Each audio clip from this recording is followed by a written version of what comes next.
lagi. Nah, ini bangunan kuno ya, yang berada di perkampungan Hudaybiyah, yang tidak jauh dari situs masjid tua, tempat di mana Rasulullah SAW mengadakan. Yang bisa kita ambil hikmah dari tempat bersejarah Hudaybiyah ini adalah, jadi Rasulullah SAW pernah merasakan seperti yang dirasakan kaum muslimin saat ini ya, mempunyai niat untuk umroh. Bahkan Rasulullah pernah bermimpi ya, bisa melaksanakan umroh dengan penuh keyakinan. Tapi Rasulullah juga pernah kecewa karena tidak bisa memasuki kota Mekah pada saat itu. Assalamualaikum warahmatullahi wabarakatuh. Sabahul khair. Selamat pagi para pemirsa YouTube saya yang setia. Alhamdulillahirrahmanirrahim. Kali ini saya berada di kota Mekah. Tepatnya saya berada di perkampungan Hudaybiyah. Dan Hudaybiyah ini termasuk salah satu tempat yang sangat bersejarah bagi kaum muslimin, khususnya ketika Rasulullah Shallallahu Alaihi Wasallam pernah kecewa karena tidak bisa melaksanakan umroh ataupun haji pada saat itu tahun 628 Masehi. Dan bisa kita lihat kawasan perkampungan Hudaybiyah ini, dan tidak jauh dari perkampungan Hudaybiyah ini ada salah satu tempat masjid tua atau situs tua peninggalan Rasulullah Shallallahu Alaihi Wasallam, yang pada saat itu Rasulullah pernah kecewa tidak bisa melaksanakan umroh, dan terjadilah perjanjian yang sangat terkenal, yaitu perjanjian Hudaybiyah. Dan di perkampungan ini masih terdapat sisa-sisa rumah tua ya. Ini rumah tua, dan nanti saya akan menuju ke masjid peninggalan Rasulullah yang ada di Hudaybiyah ini, dan sekaligus nanti saya akan bercerita sedikit sejarah tentang perjanjian Hudaybiyah. Ini masih tersisa peninggalan-peninggalan rumah tuanya ya, yang sudah tidak dipergunakan lagi. Nah, ini bangunan kuno ya, yang berada di perkampungan Hudaybiyah, yang tidak jauh dari situs masjid tua, tempat di mana Rasulullah SAW mengadakan perjanjian Hudaybiyah. Masya Allah, masih ada sisa-sisa pembangunan rumah tua ya. Masya Allah, tabarakallah. Ini kayu-kayunya udah lapuk, termakan oleh usia ya. Inilah namanya perkampungan Hudaybiyah, yang mana di kawasan ini tidak jauh dari tempat ini ada tempat yang namanya Masjid Hudaybiyah Sumaisi, di mana jamaah umroh mengambil mikot. Nah, ini kita lihat secara detail. Ini sisa-sisa rumah perkampungan Hudaybiyah ya. Bahannya ini dari batu ya, Masya Allah. Bisa kita lihat batunya itu sampai. Ini bahan bangunan rumah ini dari tanah ya. Masya Allah, tabarakallah. Ini dari tanah ya, tumpukin batu-batu. Ini batunya bukan batu laut, ini batunya batu padang pasir. Nah, ini peninggalan sisa-sisa rumah tuanya. Dan langsung saja saya akan menuju ke Masjid Hudaybiyah, dan sekaligus di sisi belakangnya Masjid Hudaybiyah ada situs tua peninggalan Rasulullah, insya Allah. Tapi pertama-tama saya akan melihat situasi dan kondisinya dulu ya, karena bagi jamaah kaum muslimin yang pernah melaksanakan umroh atau haji, yang pernah mengambil mikot di Hudaybiyah ini, mereka sedikit ingat kawasan ini ya. Tapi Masya Allah, tabarakallah, walaupun saat ini kabar terbaru umroh segera dibuka ya untuk Indonesia khususnya, bil khusus, akan tetapi bisa kita lihat saat ini suasananya masih mengenaskan ya. Ini adalah biasanya jamaah umroh bisa membeli oleh-oleh, atau ini adalah ruko, tempat pedagang menjual pernak-pernik oleh-oleh yang ada di kawasan Hudaybiyah ini. Ini Hadiah Al Haramain di atas itu. Ini biasanya ini pertokoan untuk melayani jamaah umroh atau jamaah haji yang kunjung ke sini. Tapi ini kondisinya mengenaskan, kondisinya tutup, dan di sini biasanya juga banyak sekali lapak-lapak yang menjual oleh-oleh jamaah umroh ataupun jamaah haji. Tapi kondisinya saat ini masih sepi. Jamaah umroh belum masuk ke Arab Saudi ya, sehingga mayoritas jamaah umroh saat ini mengambil mikotnya bukan dari tempat ini ya, sekarang ya, Hudaybiyah ini. Hudaybiyah ini tidak digunakan untuk mengambil mikot ya. Kebanyakan dari jamaah umroh mengambil mikotnya yang terdekat, yaitu di Masjid Sayyidah Aisyah radhiyallahu anha di Tanim. Dan bisa kita lihat, inilah masjid. Di atas itu ada tulisan Masjid Shumaishi Al-Hudaybiyah. Ya, kelihatan. Dan Al-Hudaybiyah ini salah satu tempat mikot jamaah haji ataupun jamaah umroh yang berada di kota Mekah ini. Jaraknya dari Masjidil Haram, dan di sana itu Masjidil Haram kurang lebih jaraknya sekitar 22 kilo ya. Biasanya jamaah umrah kalau kesini menggunakan bis bersama rombongannya. Nah, ini Hayyil Hudaybiyah, Jami' Hudaybiyah. Nah, ini. Dan sayang sekali saat ini waktu di pagi hari kota Mekah, khususnya di Hudaybiyah, ini masjidnya terkunci atau ditutup karena memang saat ini tidak ada jamaah yang mengambil mikot dari sini ya. Padahal ini kalau musim haji ataupun musim umrah normal di Hudaybiyah ini ramai, dipadati oleh jamaah, dan bis-bis berjejer di sini sampai sana. Nah, kawasan saat ini sangat menyedihkan, Masya Allah, sangat menyedihkan. Kenapa menyedihkan? Bisa kita lihat di samping sini dulu itu ada yang namanya supermarket dan restoran. Saat ini pun ini terpaksa ya, restoran ini juga tutup karena memang nggak ada jamaah yang datang. Nah, ini salah satu restoran yang biasanya ketika umroh normal ini ramai dikunjungi oleh jamaah ya. Ini restoran-restoran. Akan tapi saat ini menyedihkan, ini tutup, bahkan digembok. Begitu pula yang di sampingnya ini sudah tidak ada penghuninya lagi. Inilah dampak dari virus corona. Walaupun saat ini ada kabar jamaah umrah Indonesia mau dibuka, di Hudaybiyah ini saat ini masih dalam kondisi yang menyedihkan. Mudah-mudahan kita berdoa bersama, mudah-mudahan virus corona ini segera hilang dan umroh segera normal lagi, dan tempat-tempat ini segera buka kembali ya, karena ini salah satu yang menghidupi orang-orang yang berada di kampung Hudaybiyah yang di belakang yang sini. Ini depan ini adalah Masjid Hudaybiyah. Begitu pula biasanya di sini banyak lapak. Kalau jamaah umroh atau jamaah haji pernah datang ke sini, ingat di sini tuh banyak lapak-lapak yang menjual pernak-pernik jamaah haji dan umroh. Tetapi saat ini bisa kita lihat menyedihkan.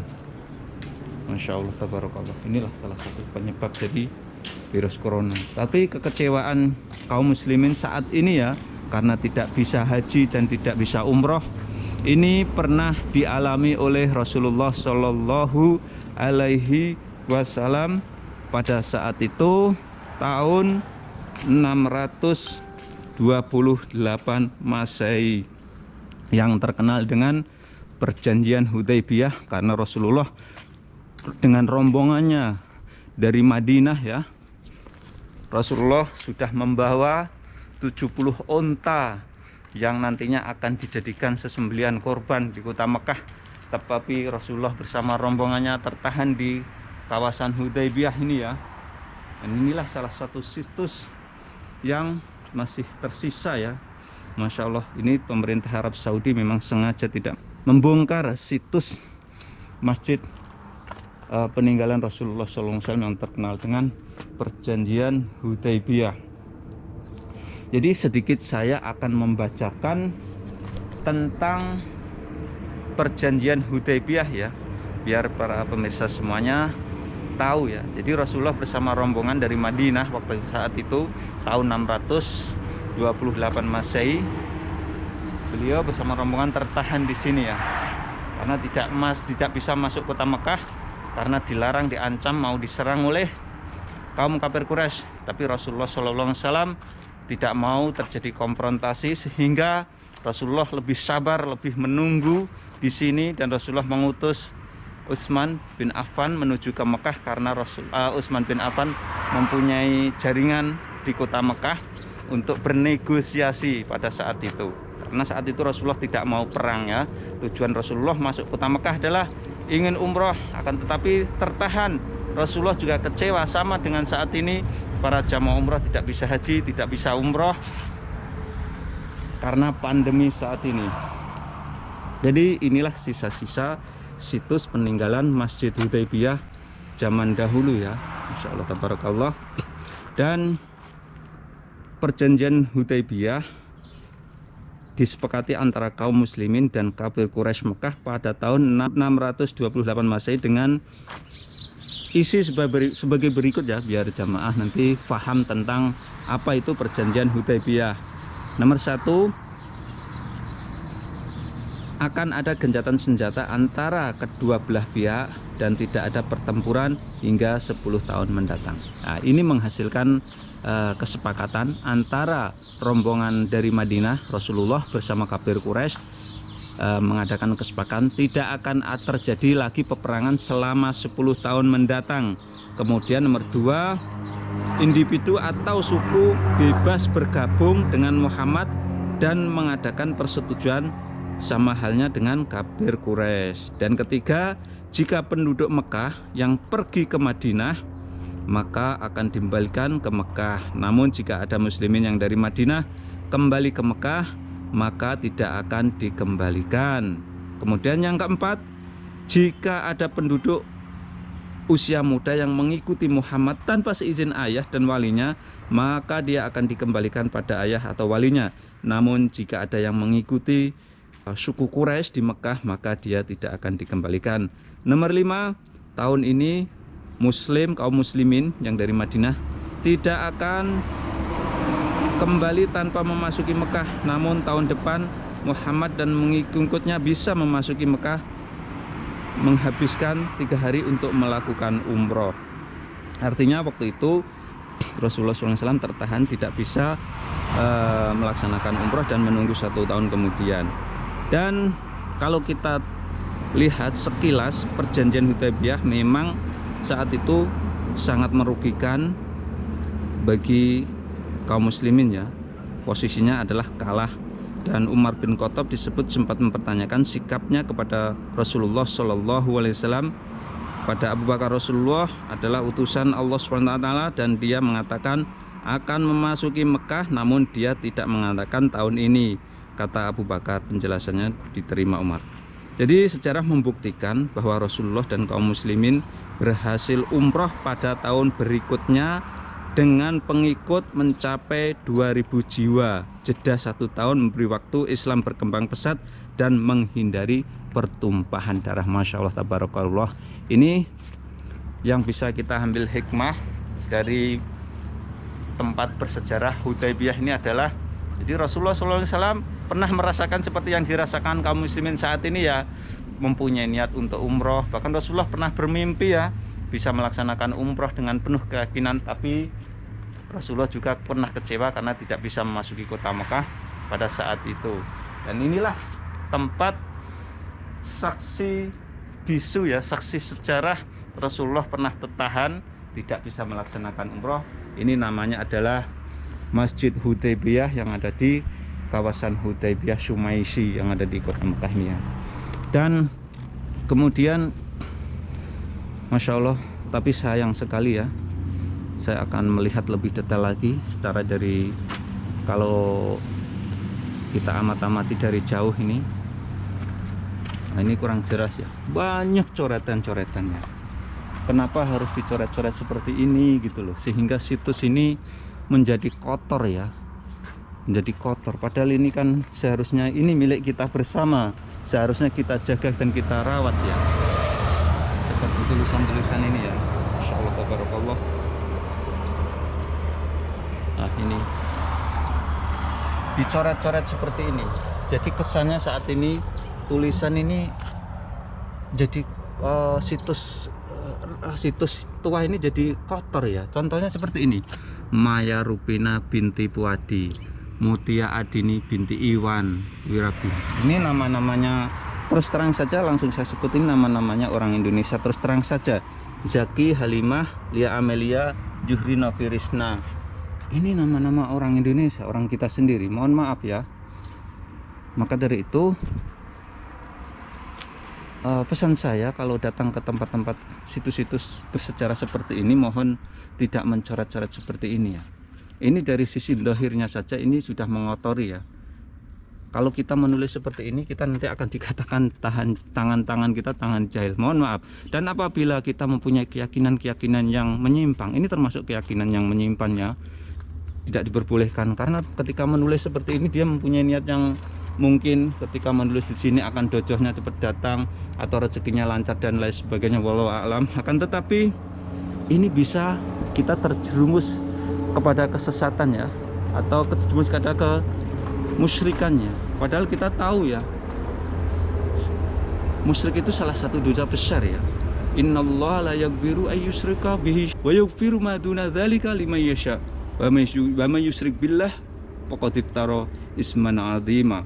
Sesungguhnya Allah tidak akan mengampuni dosa karena persekutuannya atau dosa syirik, dan dia mengampuni mengampuni dosa yang selain syirik. Masya Allah. Jadi syirik itu masalah satu dosa besar. Maka dari itu sayang sekali ya, yang saya dikhawatirkan nanti jamaah itu mempunyai tujuan-tujuan tertentu ya, misalkan bisa mendatangkan jodoh atau bisa terkabulnya suatu doa kita. Itu salah satu perbuatan yang tidak ada dalilnya. Maka dari itu jangan lakukan hal ini di tempat-tempat bersejarah ya, bukan saja di Hudaybiyah ini, tapi di tempat-tempat lain, di Arafah, di Jabal Rahmah dan lain sebagainya. Ini mohon maaf saja. Jadi saran saya untuk jamaah umroh ataupun jamaah haji yang belum pernah datang ke sini, kalau mendatangi situs-situs suci seperti situs-situs tua seperti ini, mohon tidak mencoret-coret atau mempunyai niat-niat tertentu karena tidak ada dalilnya ya. Lebih baik kita yang jelas-jelas saja. Contohnya di Masjidil Haram, di sana itu banyak tempat-tempat yang mustajabah, Hijr Ismail dan lain sebagainya. Langsung saja kita berdoa di depan Ka'bah. Di samping kita dapat pahala, kita juga mustajabah doa yang di sana. Masya Allah tabarakallah. Inilah kondisinya saat ini.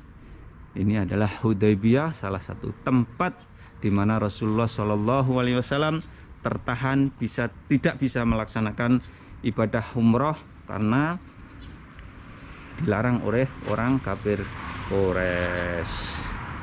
Dan sekian tayang kali ini. Mudah-mudahan tayang ini bisa memberikan wawasan manfaat untuk para pemirsa semuanya. Dan jangan lupa apabila kalian suka tayang ini, silahkan share ke media sosial seperti Facebook, WhatsApp dan lain sebagainya. Akhirul kalam, wabillahi taufik wal hidayah. Assalamualaikum warahmatullahi wabarakatuh.